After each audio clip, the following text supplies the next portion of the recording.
ఆకాశవాణి మలిపొద్దు నాటకం వింటారు. రచన శ్రీ ఎస్డివి అజీజ్. నిర్వహణ శ్రీ ఎస్ రామగోపాల్. సహకారం శ్రీ ముత్తోజు సత్యనారాయణ. ఇందులోని పాత్రలు పాత్రధారులు: Sundaram Shri D Parameswarachari, Rangadu doctor Bhukya Veeranna, Ekambaram Shri KR Phaniraj, Markandeya Shri Kasani Lakshminarayana, Parameswararao Shri Arun Kumar Nagabhairava, railway inspector Shri S Ramagopal.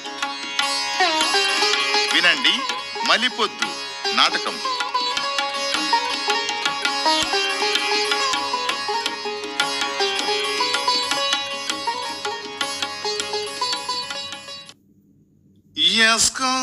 Coca-Cola తిరిగేసుకో రమ్ముసడా, వేస్తే మజా గుటకేస్తే కుసి, కలిపి కొడితే ఇంకా మజా.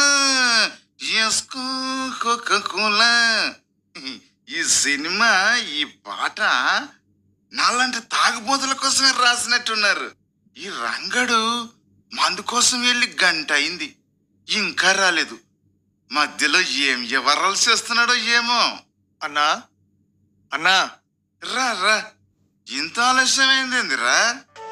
వైన్ షాప్ దగ్గర క్యూ చాలా ఎక్కువ ఉందన్నా, అందుకే ఆలస్యమైంది. అన్నా, నాకు తెలియక అడుగుతున్నాను, రోజు మందు కొట్టకపోతే నీకు నిద్ర పట్టదా అన్నా? పట్టతమ్మి, కాస్త సుక్క పడితే గాని బుర్ర మొద్దుబారి నిద్ర రాదు. మందేయకపోయాననుకో, గడిసిపోయినవన్నీ కళ్ళ ముందు దెయ్యాల్లా తిరుగులాడి మనసులో బాధ రేపుతాయి. నీకేం బాధ ఉందన్నా? బాధ లేని మనిషి ఎవడ్రా ఈ లోకంలో? ఉన్నోడికి బాధని, లేనోడికి బాధని. ఆడిది సంపాదించిన డబ్బు ఎలా దాచాలా అన్న బాధ, ఈడిది కూటికెలా సంపాదించుకోవాలన్న బాధ. రేయ్ రంగడు అన్నా, మనిషి పుట్టుకలో గొప్పతనం, ఆనందం ఏమీ లేదురా. ఒకరినొకరు దోసుకోవడమే, దాచుకోవడమే. కొందరు తెలివిగా దోస్తారు, మరి కొందరు కండబలం చూపి దోస్తారా. అయినా నీవింకా బుడ్డోడివే, నీకు ఇవన్నీ అర్థం కావులే. అవునా అన్నా? నా వయసు వస్తే నీకే లోకం అంటే ఏమిటో, మనుషుల పోకడ ఎలాంటిదో తెలుస్తదిరా. అన్నా, ఇంతకు నీ వయసు ఎంత అన్నా? 50 దాటాయి. ఈ గ్లాసులో మందు పోయరా. గ్లాసులో మందు పోస్తున్నానన్నా. ఇంత వయసు వచ్చినా పెళ్ళెందుకు చేసుకోలేదన్నా నువ్వు? పెళ్లిలో ఏముందిరా, ఓ ఆడ ఓ మగ కలిసి ఆడే తోలుబొమ్మలాట. అవునా అన్నా? తెరదీపం ఉంటేనే తోలుబొమ్మలాట నడిసేది. ఇది కూడా అంతే.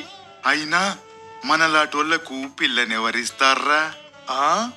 నేను హోటల్లో వంట చేస్తాను, నువ్వు సప్లై పని చేస్తావు. హోటల్లోనే తినాలా, హోటల్లోనే పండాలా? ఇల్లు వాకిలి లేని వాడికి పిల్లనెవ్వరు ఇవ్వర్రా. మన జీవితాలు ఇంతే. ఇట్లా బతుకుతూనే ఏదో ఓ దినం రాలిపోవాలా.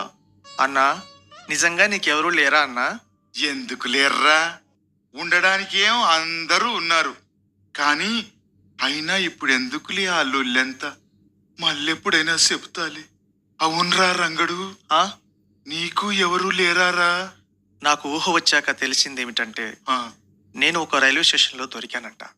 ఎంత అడిగినా ఎవరూ తమ బిడ్డ కాదని చెప్పారంట. అయ్యో.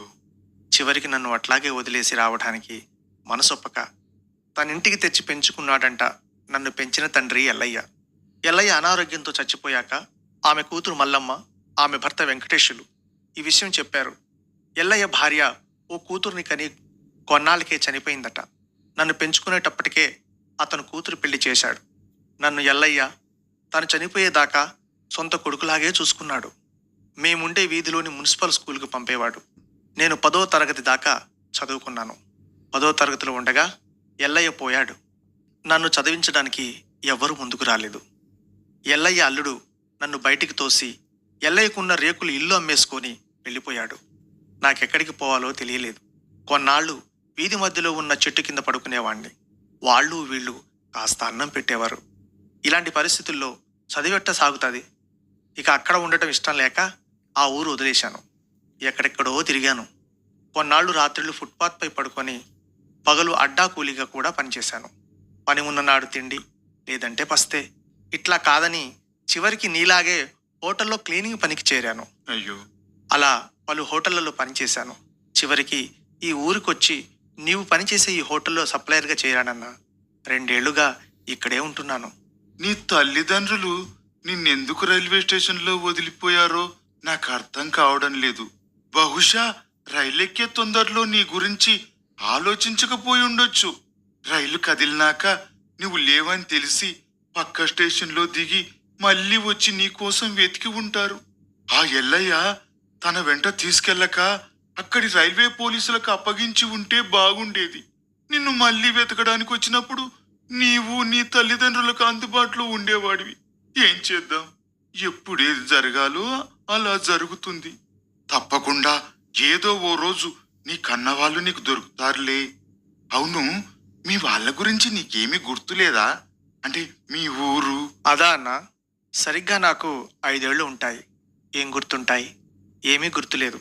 నన్ను పెంచిన ఆ ఎల్లయ్య తన తండ్రి పేరు పెట్టి రంగడు అని మురిపెంగా పిలిచేవాడు. అతను ఇంకొన్నాళ్ళు బతికి ఉంటే నేను ఎంతో కొంత చదువుకునేవాణ్ణి, ఏదో ఉద్యోగం చేసుకునేవాణ్ణి. ఇట్లా ఊళ్ళు పట్టుకొని బతికే పరిస్థితి వచ్చేది కాదేమో అన్నా. నీవు ఊరు వదలకుండా మీ స్కూల్లో టీచర్లకు నీ పరిస్థితి చెప్పి సాయం చేయమని అడిగుంటే వాళ్ళే ఏదో ఓ తోవ చూపేవారు. నీకా ఆలోచన రాలేదు. ఉమ్, నీకెవరూ చెప్పలేదు. నీ పెంపుడు తండ్రి అల్లుడు కనీసం నిన్ను ఏదో ఓ అనాథాశ్రమంలో చేర్పించి ఉంటే బాగుండేది.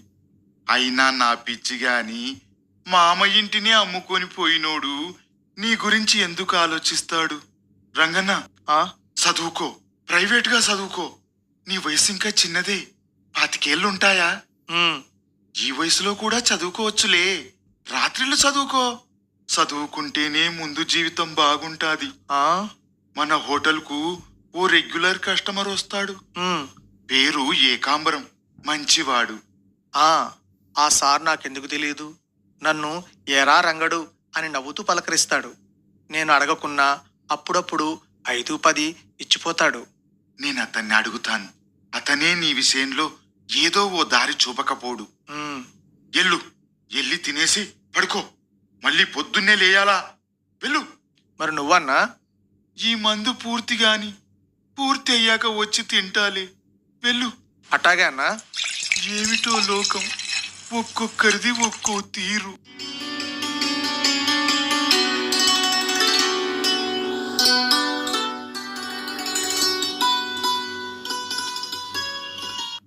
మావయ్య అని పిలు. సరే మావయ్య. గుడ్. నువ్వేమంటావు అని కాసేపు టెన్షన్ పడ్డాను. నువ్వు గనక ఒప్పుకోకపోయి ఉంటే తల్లి కూతుళ్ళు ఇద్దరు నాపై దాడికి వచ్చేవాళ్ళు. ఆ ప్రమాదాన్ని తప్పించావు. థ్యాంక్స్. ఉంటాను. బుధవారం ఉదయం 10 నేను, నా అర్థాంగి, నా కూతురు మీ ఇంట్లో ఉంటాం. సరే మావయ్య. మా అమ్మాయిని మీ నాన్న కూడా ఒకసారి చూస్తే బాగుంటుంది కదా. అలాగే మావయ్య. అందుకే వెంట తీసుకొస్తున్నాను.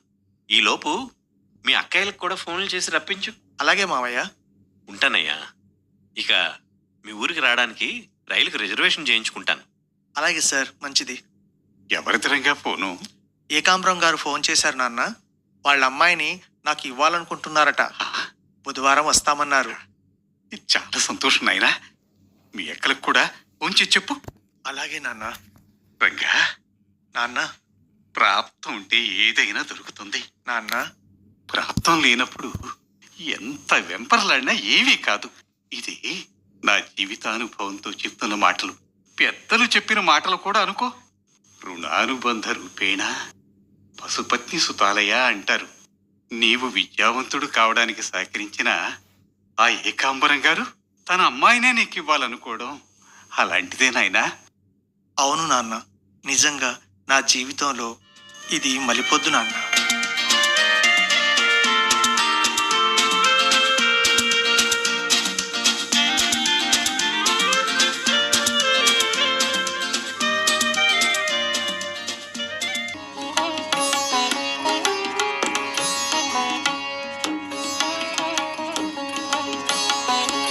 ఇంతవరకు మలిపొద్దు నాటకం విన్నారు.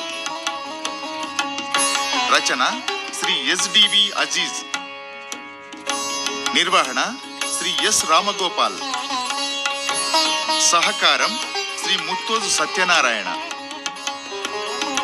ఇందులోని పాత్రలు, పాత్రధారులు: Sundaram Shri D Parameswarachari, Rangadu doctor Bhukya Veeranna, Ekambaram Shri KR Phaniraj, Markandeya Shri Kasani Lakshminarayana, Parameswararao Shri Arun Kumar Nagabhairava, railway inspector Shri S Ramagopal.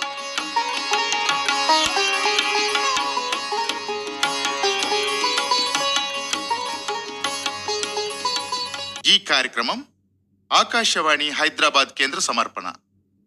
Akashvani మలిపొద్దు నాటకం వింటారు.